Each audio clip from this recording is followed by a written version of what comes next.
If God gives to all without finding fault, what then is the need to pray? If God knows our needs even before we pray, just like Jesus said, what then is the need to pray? If He cares about us as His children, why then will He need us to ask before meeting our needs? Why can't He just meet our needs, since He's the all-knowing, all-powerful God? So join me throughout this video as I will be examining the essence of prayer.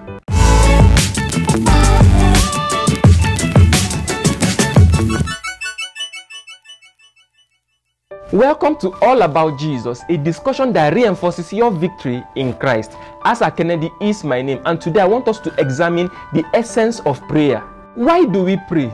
James was writing to believers when he said in James chapter 5 verse 16, "Confess your faults one to another, and pray one for another, that ye may be healed. The effectual fervent prayer of a righteous man availeth much." When James said, "Pray for one another that you may be healed," the conversation of what James was saying flowed through verse 14.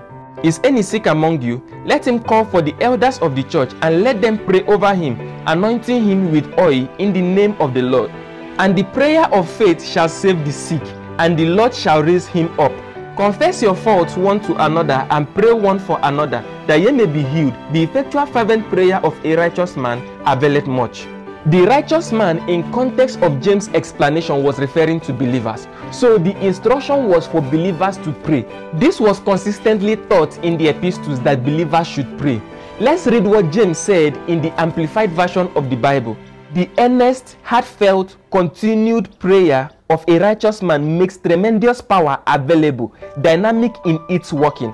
That is, when believers pray, power is made available to change circumstances and meet their needs. In this context, the need to be met was to heal the believer who was sick. Look at verse 15 again. "And the prayer of faith shall save the sick, and the Lord shall raise him up." The Lord raising him up will be as a result of the elders praying for the sick brother. So this therefore means that for the power of God to heal the sick, the believer must pray. Now, why is it so? In Ephesians chapter 3 verse 20, Paul said, "Now unto him that is able to do exceedingly abundantly above all that we ask or think, according to the power that worketh in us." The first thing to note here is that Paul himself have prayed from verse 14 to 19. "For this cause I bow my knees unto the Father of our Lord Jesus Christ, of whom the whole family in heaven and earth is named, that he will grant you, according to the riches of his glory, to be strengthened with might by the Spirit in the inner man, that Christ may dwell in your heart by faith, that ye, being rooted and grounded in love, may be able to comprehend with all saints what is the breadth, the length, the depth, the height, and to know the love of Christ, which passeth knowledge, that ye may be filled with all the fullness of God." After Paul prayed, he explained that the ability or the power with which God used in answering prayer is at work in the believer. What power was he referring to? Ephesians chapter 1 verse 19 and 20. "And what is the exceeding greatness of his power to usward who believe, according to the working of his mighty power, which he wrought in Christ when he raised him from the dead and set him at his own right hand in the heavenly places." This is the greatest concentration of the adjectives of God's power in the scriptures. You see the adjectives used here: exceeding, greatness, power, working, mighty, power. The word exceeding was translated from the Greek word huperbalo, which implies to throw beyond target. The word greatness was translated from the Greek word megathos, which was used only here in the Greek lexicon. It implies magnitude. The word power was translated from the Greek word dunamis, which implies strength. The word working was translated from the Greek word energia, which implies efficiency, that which is effective. The word mighty was translated from the Greek word istos, which implies ability, strength.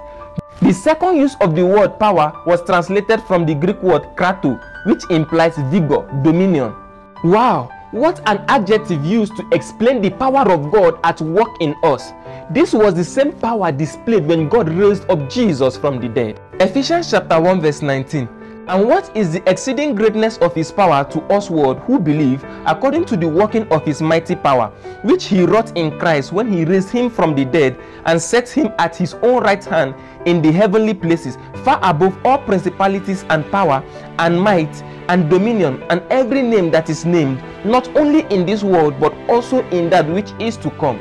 This is the power to change circumstances and meet needs, and this power is available and resident in the believer. The ability to get things done and change circumstances is by this power which is at work in us, and prayer makes this power operational and effective. This explains why nothing will happen if we don't pray, because the power to get things done is in the believer. It's all resident in the believer, and nothing will happen if believers don't pray. But prayer makes this power which is inside of us operational and effective. So prayer can best be seen as the believer exercising his authority in order to change circumstances and meet needs. Paul spoke of this power in Ephesians chapter 6 verse 10. Finally, brethren, be strong in the Lord and in the power of his might. What Paul was saying is that the way to be strong in the Lord is in the power of his might. The post-text explains how they were supposed to be strong in this power in verse 18. Praying always with all prayer and supplication in the Spirit, and watching thereunto with all perseverance and supplication for all saints. They will be strong in the Lord by prayer and supplication for all the saints. Now, why this prayer? The next verse. And for me, that utterance may be given unto me, that I may open my mouth boldly to make known the mystery of the gospel. The emphasis here is the preaching of the gospel. So this prayer will help them to withstand the wiles of the devil, which is opposition to the preaching of the gospel.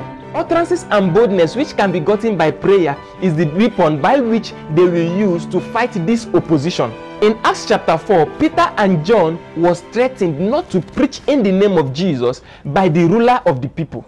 After they were released, they went back to their people not to cry and not to gist about it, rather to pray fervently concerning the issues. And as they prayed, boldness was granted them that they could preach the gospel with signs, miracles, and wonders. Similarly, in Acts chapter 12, Herod was inspired by Satan to withstand the preaching of the gospel of Christ. Sadly, in this scenario, Herod was successful to an extent in that James was killed, and this obviously is what can bring fear to the body of Christ. However, the church did not relent. They prayed for their safety. They prayed for the preservation of their lives. As they offered ceaseless prayers for Peter, he was miraculously delivered from their hands. This is why Paul will ask believers to pray for him in 2 Thessalonians chapter 3 verse 1 and 2. Finally, brethren, pray for us that the word of the Lord may have free course and be glorified, even as it is with you, and that we may be delivered from unreasonable and wicked men, for all men have not faith.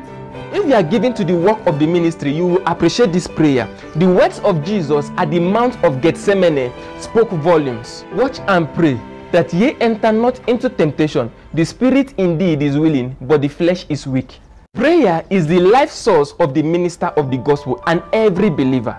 For the believer to walk in God's will, plan, and purpose for his life, he must be given to prayer.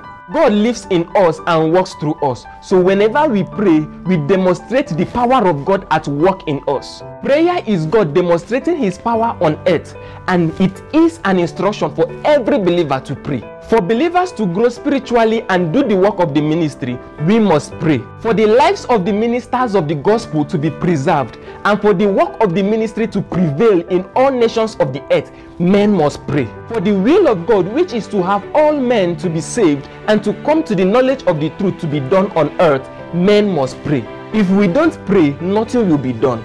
This is the essence of prayer and why we must pray. So, having listened to me up till this point, I would like you to spend some hours today and pray, and I will see you in the next video.